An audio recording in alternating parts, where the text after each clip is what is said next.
going out for a walk, and it starts raining. So anyway, we shall see how far I get before it absolutely chucks it down. You would think it was a lovely sunny day, wouldn't you? Well, it wasn't. Literally 3 minutes ago, we had that system just go straight over. I thought, oh no, let's go for a walk. Let's take the RX-10 with me for a little wander, and literally walked outside, walked out the front gate, and got absolutely drenched within 30 seconds. So I was like, right, okay, that's going to be fun. And then walked back in, walked around the back of the house, and I'm like, huh? It's sunny. So from one side of the house to the other, literally, it was completely two different sets of weather. It was bizarre.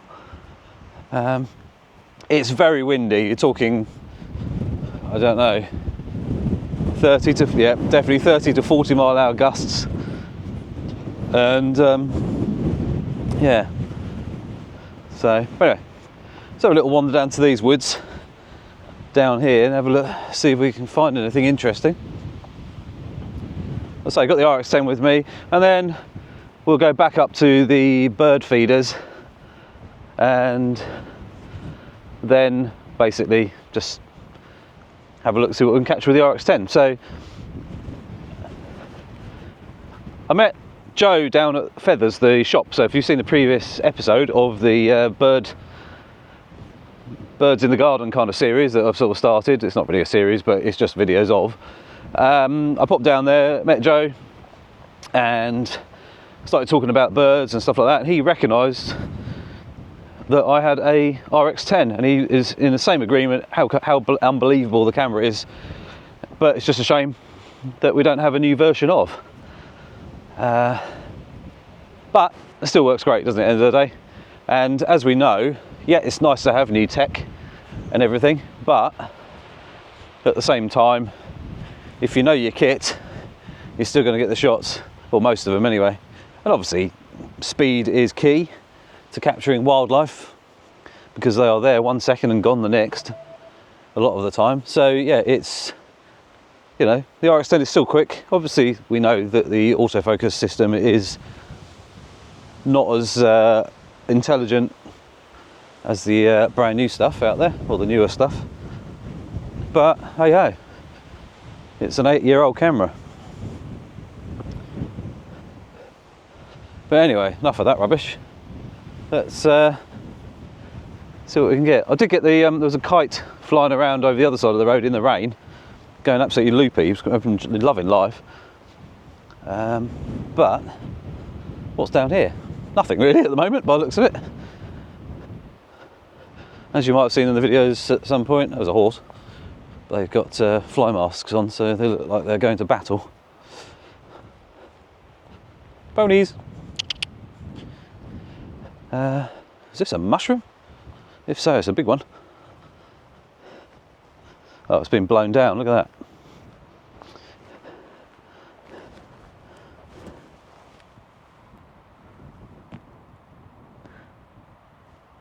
Yeah, it's fallen down, sadly. Right, so let's go and see what we can capture. Need a bit of wildlife, but it's a bit windy for the small birds. They're still on the feeders, so we'll probably go back up and get some of them, but they're still flying about a bit. Kites seem to be flying around. Buzzards, not seen any yet.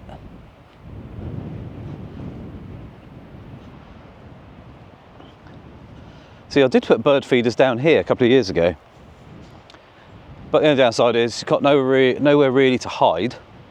So they, as soon as you get to about here, which is about, I don't know, 40 metres, 50 metres, they kind of know you're there, and they start moving around and, you know, disappearing and things like that. And no hide or anything. It would have been quite nice to build a hide down here, or just bought a shed and have it put down here. But at the same time, you've got to walk down here with food, water, and everything like that. And it's about 350 metres, I think, from the house down to here.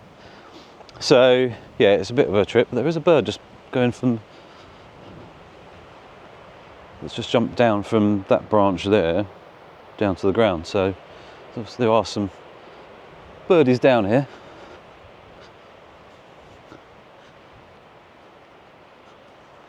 This is quite nice down here because now it feels like it's about 20 degrees Celsius. But you can see that cloud there, just above the tree line, right in the middle. That's cruising past, it'll be gone in a second. At what no speed, I do not know. That's gone, the next big one's coming. So yeah, it's going to chuck it down with rain in the next 20-30 minutes. So I probably won't stay down here very long. I don't want to get soaked, and there's no cover. Well, there's cover here in front of me, but at the same time, there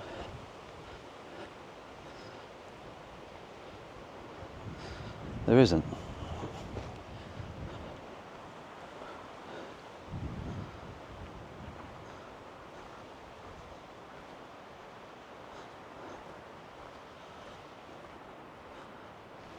It's amazing how much things grow. Like this tree.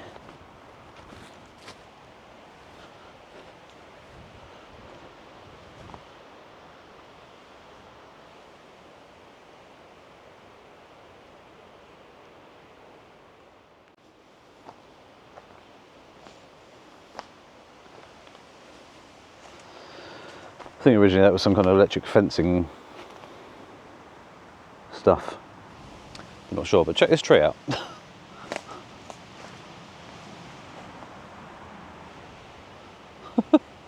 It's fallen and gone up, but it's been there so long that this tree here is, that's bad.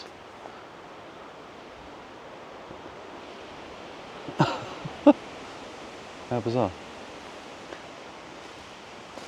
All being held up, this one here as well. Oh, there we go.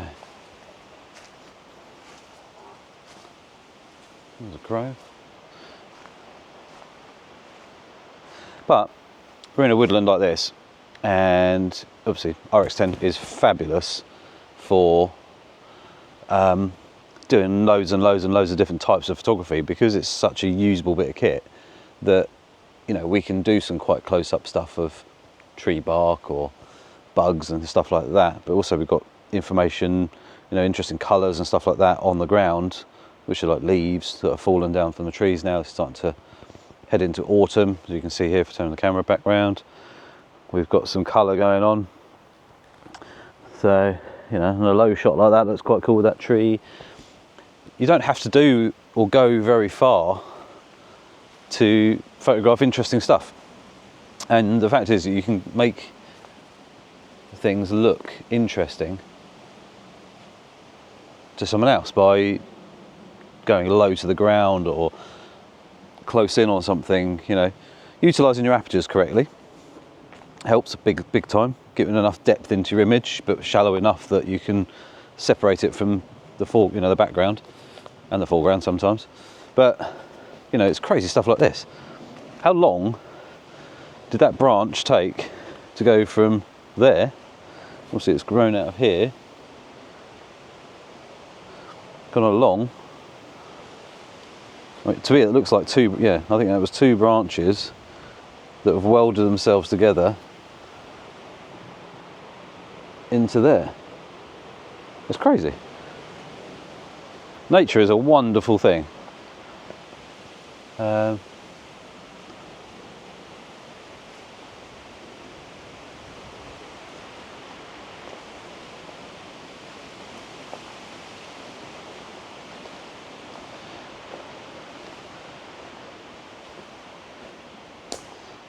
We've got fungi growing, mushrooms, fungus growing off the side of trees. That's really cool. So I'm going to snap some pictures. And you've got rotten bits of wood, you've got, it's just cool. I mean, we're in a, I don't know, say a 50 square metre piece of woodland, which is, you know, quite open this end compared to you go into there and it just gets really thick, and that's where the deer kind of hide away. One, because you've got lots of cover, because you've got more little trees and things like that. You can't see far through it compared to looking this way, where it's quite open. So yeah, they can disappear off down into there, and you won't be able to spot them. So yeah, it's pretty mad, really.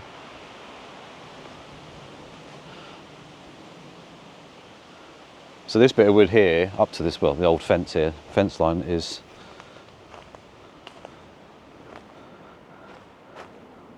the end of the land, which is a fence post just there. So yeah, it's about, I don't know, 20 metres in, this bit of woodland. So it's just been left alone, just to do its own thing. Let nature take over, and just, you know, things happen, things die, things fall down. It then creates more life via the other, this and the other, and you know, it's quite amazing. I just find it fascinating how these trees, you know, grow and die, because we've got woodlouse, isn't it? All sheltering in the wind, from the wind.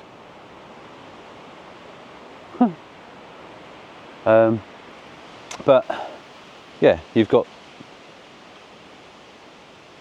this tree, that tree, and this tree, all dead, growing, but then you've got another tree which is absolutely fine, still growing, and it's the same tree, because this bark here is coming away, but it's the same bark as that one. So yeah, but you've got so much insect activity and whatnot. It is so cool to see.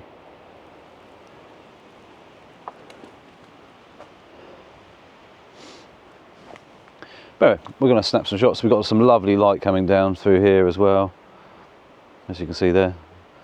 I always find fascinating, like something to capture is quite nice, the shadows, textures and all that as well. So anyway, I'm going to snap some shots, and then we'll jump on the computer and we'll have a look at the photos we've taken, and then go back up to the bird hide and see what's going on up there. I think I need to top the food back up, because the fat balls have almost gone.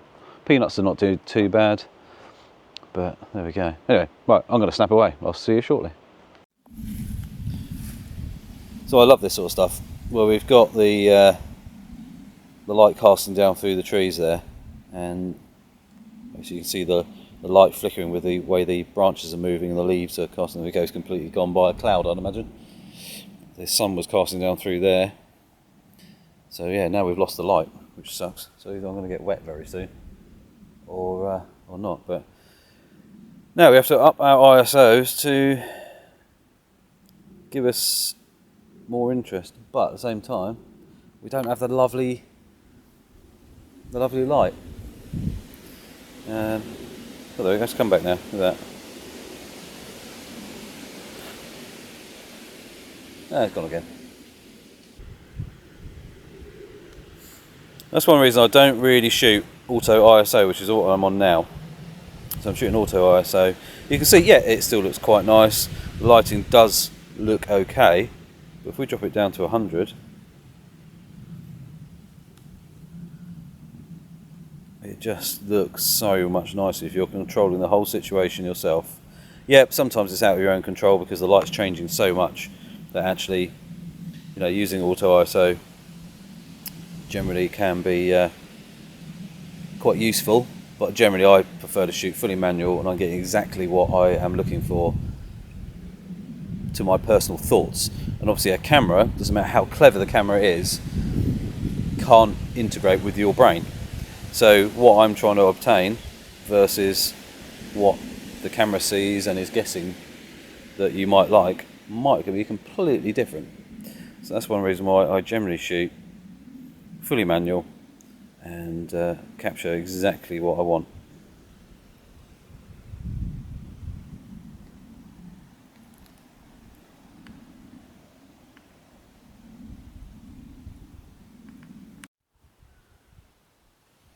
And this is where we need a nice bit of sun. Oh, there we go. Nice bit of sunshine coming through. So, making the most of the light that you have available. And you can have flat light, you can have soft light, you can have harsh light, you can have loads of different light, but utilizing things like leaves and things like that, where the sunlight's casting through them onto trees, like I was talking about, I think really adds a bit of interest to some of the photos. It also adds a bit of life, a bit of depth, a bit of 3D pop as well. So it's good. Everything I could see in that bit of woodland was everything from fungi growing on fallen tree branches. Sorry, I got a bit of a sore throat. Acorns, there's millions of them at the moment. Random leaf that's obviously fallen down due to the wind, but shooting down on the ground was quite cool. So that's quite wide angle, and that was zoomed in to 600mm. Shooting anywhere between f4 and 5.6. 5.6 is generally your sharpest aperture for the camera, and that is wide angle. So I was looking straight down, shooting with small spot as the autofocus area, so I could really pinpoint where I was focusing. Then again, you can see the light now changing, so it adds a little bit of interest to the images. All these images I just shot in JPEG. There's no editing being done, nothing. So they are straight out of camera, and I've not done anything to them. Then you can see the light. There's a little bit of sunlight casting through, and the rest is in shade. So you can really, make the most of it if you have a bit of time. Unfortunately, because it was moving a lot, as you can see there, it suddenly got brighter. On the next shot there, and then it would have just died off, come and gone, come and gone. But I think it's really quite interesting, and it can show you how you can actually get some really, really cool shots. And you'll see further on, there's a couple of bits I actually show you the really extreme parts of. So next shot is looking up into the trees, so where the sunlight was coming through. You can see there's millions of leaves there, and they're letting a certain amount of light through, depending on where the sun is, how much cloud cover we've got. Is it a blue sky with no cover at all? It's just bright light, but the leaves disperse the light. So you either you have a bit of shade, have a bit of light, you have soft light.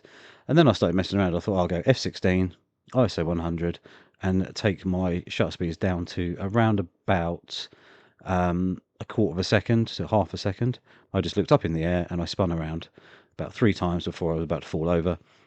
Just had it on burst, and just got a few different shots. So you can see here it's not perfectly lined up. If you want to do this properly, you can put it on a tripod, have the camera facing straight up, and then just spin the camera.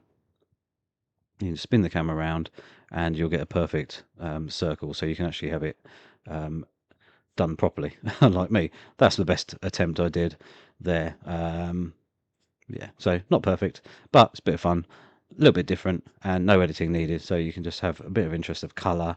You can see a bit of blue from the sky, and then you can see there where I started to move and almost fall over.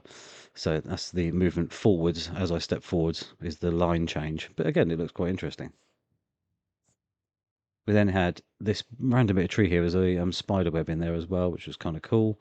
But again, the light went very quickly, and it just wasn't brilliant unless the sun was casting down. Looking straight up a tree here, f5.6, focused on the actual trunk itself. So most of it is in focus, but obviously the close-up stuff isn't, because I was actually leaning against the tree. And again, the sun dropped away, and we've lost the light. So the two differences, depends on what you want to see, how you like it. There's 2 different versions there that you could go, actually I quite like this one, or I like the previous one. Personal choice. Acorns. So there was a random broken old piece of tree there. Some kind of hardwood, I'm not sure what it was, but it wasn't very big. So I stuck an acorn in it. And then stood back a bit, 600mm, and you get a nice bit of bokeh. It's all natural light, no editing. And then I moved forward, still at 600mm, but I got down to about the 72cm marker, which obviously gives you your closest focus at the 600mm equivalent. The light was obviously changing a lot, so this is where it dulled right down. You can still see a bit of sunlight in the distance and below, but it was not on the acorn anymore. There you go, and it's lit back up again. So it's being patient, but it's also maybe shooting burst, which was what I was doing, just dab shooting, so getting 2 or 3 shots, because it was so windy that the lighting, there you go, was changing so much. We had from highly overexposed to underexposed to just about right. So depending on what the situation is you're in, makes a huge difference. This I actually quite like the colours, the textures, and it's just a natural shot, just looking straight down onto the moss, and a couple of acorns there which are golden as well, and then a slightly wider version of. So yeah, actually within say 30 or 40 square meters worth of woodland, you can actually do quite a bit. And then more looking at some of the older trees there, which are like a hardwood with no bark left on them, but the colors, the textures, and everything just look really quite nice.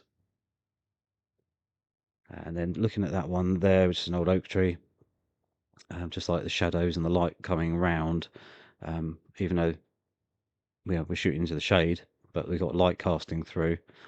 And then you can see 2 circles on the actual tree there, which is where the sun is coming down through the leaves and branches and everything, causing quite hot spots almost. And there you go, they've moved. So the branches have moved. I moved slightly, but not a lot. And you can see now the light is now on the floor a bit more. But again, it's just experimentation. Today we're so lucky with cameras that we can photograph constantly. They don't cost, once you've bought a camera, or even with your phone, it's paid for, isn't it? It doesn't cost you anything to take a photo anymore. Leaves, I'm looking up into the leaves now towards the sun, which kept going and coming and going. They're moving around quite a lot, so my shutter speeds are quite high. I'm still shooting on the small spot, which wasn't the best of situations, but it did give me a load of different shots. So a little bit of light there casting around the back of that leaf, but with backlighting, so that's what I was going for. So you can see all the veins and everything in each leaf, and it's quite interesting. But the camera every now and again would lose something to aim on, and it would just focus up into the sky. So there we go. It's not a great shot, but looking up through the tree basically. And again, another one there. So I'm just putting these in here so you can kind of see what's going on. So the branches were moving all over the place, and basically the camera would try and focus on something, and quite often it would go up to the top of the tree and try and focus on something there. Again, not brilliant, because what's actually in focus? Not a lot. So yeah, lots of give and take sometimes, but then you've just got to keep practicing. This one here is quite cool. You've got relatively sharp in the middle, and yeah, when things calm down for a moment, you get a chance to actually focus on something. Shot at 600mm, so I'm zoomed in on a branch, looking straight up. Again, bit of information, a bit of shape there, but also you've got the sharpness of all the detail and everything in the leaf. I walked out of the woods, and the light was coming down through the clouds, and it looked quite cool. So I think I went 1/32,000th of a second, f5.6, looking up there. Anyway, I found a feather, so I just took a shot like that, and then thought, hang on, bring it closer, so you can actually get a bit more detail.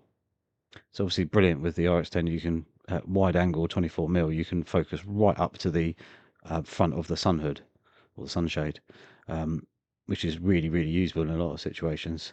And then I thought, you know what, I'm just going to let it go. So obviously it's very windy.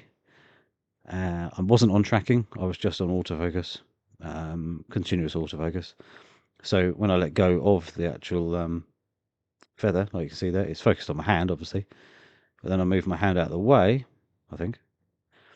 Or did it stay on me? Can't remember how I actually burst shot. I'm just literally talking. There we go. So it's still focused on my hand. But luckily you've got enough depth in the shot at f5.6 that most of it's in focus. So ideally, if I'd moved my hand out of the way properly, it would have been sharp on the feather. So there we go. You can mess around. It's just good fun at the end of the day. The fact is that we can do 24 photos a second, and these aren't all the photos. I've taken bits and pieces in between, just so you can see, because otherwise it's hardly any movement at all, hardly any movement at all, hardly any movement at all in between the photos. So there we go. But yeah, it is a bit of fun at the end of the day, and that's what photography is about: being creative, having fun, and just experimenting with what you've got and what you can do. So there we go. It's yeah, just an interesting subject, I find. And then wandered back up to the house, found Tommy asleep in the summer house, which he then heard me and woke up a little bit and had a bit of a stretch, and then just went back to sleep again. So he was enjoying being in and out of the wind. He can go in a nice warm house, but he seems to be Mr. Outside Cat. So yeah, I mean, it was cozy there. And then a few bird shots. So nothing incredible, but I didn't go in the hide. I was literally stood on the corner of the greenhouse around the corner, just shooting them. But the light was quite nice. So a few different shots here of different birdies, and yeah, it, as you can see here, it's fun. I was a little bit further back than I would want to be, but again, I don't really want to be shooting the bird feeder. But there you go. So a bit of filming. As you can see, it's very, very windy. I'm being blown around. The birds are trying not to be blown off, and you can see the branches moving around at the back. There we go. The bird feeder is still standing. Had to top it back up a little bit, but nothing too major. They're using it quite nicely. No real big birds at the moment, which is good that I can see. So anyway, I hope you enjoyed the video. Any questions, let me know below about the RX-10 if you're looking about buying one. And I'll see you soon for another video.